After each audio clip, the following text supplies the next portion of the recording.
Back, everyone. Our friends with Western Governors University are back, and this time they're talking about online nursing programs and healthcare degrees. Yes, you can get them online. That's right. We're joined by Vice President and Dean of the College Nursing at WGU's Leavitt School of Health, Anne and Becky, the founder and CEO of Synergy 3C. Welcome in, ladies. Thanks for having us. Thanks for having us. When you think of a nursing degree, you just don't think of online courses, but WGU makes it work. Tell us how. That's a great question. So WGU has over 20 health and nursing programs, and in the nursing programs, majority of the classwork is online, and then we have our students come to our beautiful labs across the different regions across the nation, and that's where they practice their skills, their simulations, etc. And then they go out to their community to be able to take care of patients. And that's one thing that we're very proud of at WGU. Students are able to train in place in the communities that they're already dedicated to, and then to be able to practice once they graduate. And one of the things that is important to us is that we serve working adults. They're taking care of their kiddos, they're taking care of their parents. They're working full time, and so we want to be able to provide pathways for folks to go into healthcare, go into nursing, and still have ability to live their life. Awesome. Hands-on and flexible. We will take it. Now, Becky, you have worked in healthcare for a while now, and you've really been part of the healthcare landscape. What are your thoughts on the state's healthcare, and how do you think education can really provide a positive impact when it comes to our healthcare system? Again, a great question. Healthcare and education go hand in hand. You cannot really be a good, effective clinician unless you are good at educating people, because that's inherent in health. But in the state of Tennessee, after having been in this healthcare landscape for 30 plus years, I see firsthand where our gaps are, what the things that aren't good. And it's corroborated by a Forbes study that came out last year that said we were among the worst outcomes in the nation. Wow. Maternal fetal health being one, our disease burden. So what do we do to fix that? Well, one of the key strategies is recruit people into healthcare training programs. We have a lot of them in this state, WGU being one.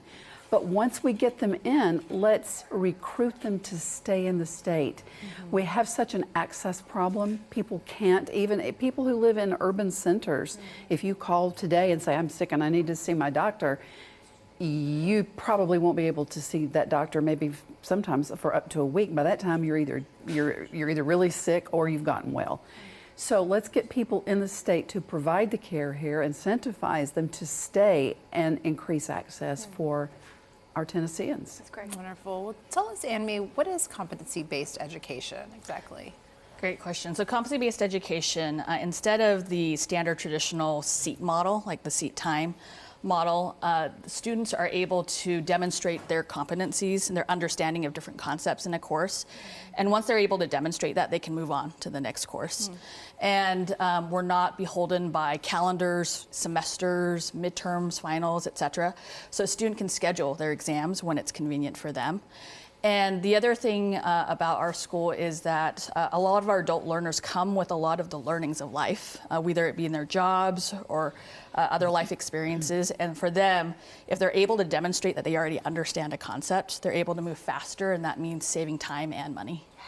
We'll take it, absolutely.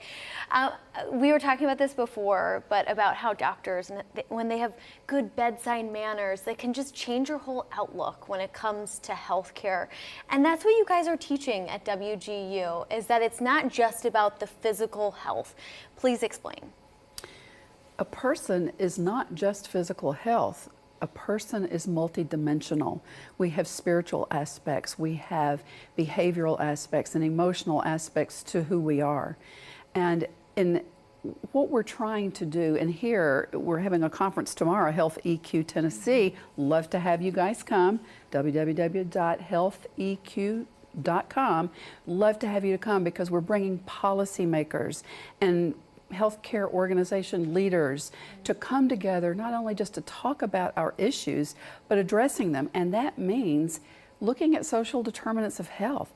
That is part of who a person is. It is the factors that influence their ability and their willingness to participate in their own health care.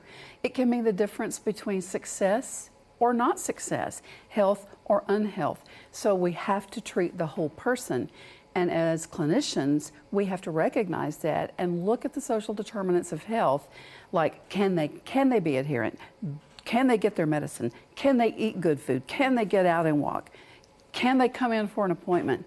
So we want to talk at this conference about what are the options we have in Tennessee. Tennessee is a hotbed of healthcare innovation. Let's make it work for us. Perfect. Thank you guys so much. We appreciate you coming in. Appreciate you. Learn more about WGU's health and nursing programs. Visit wgu.edu/health.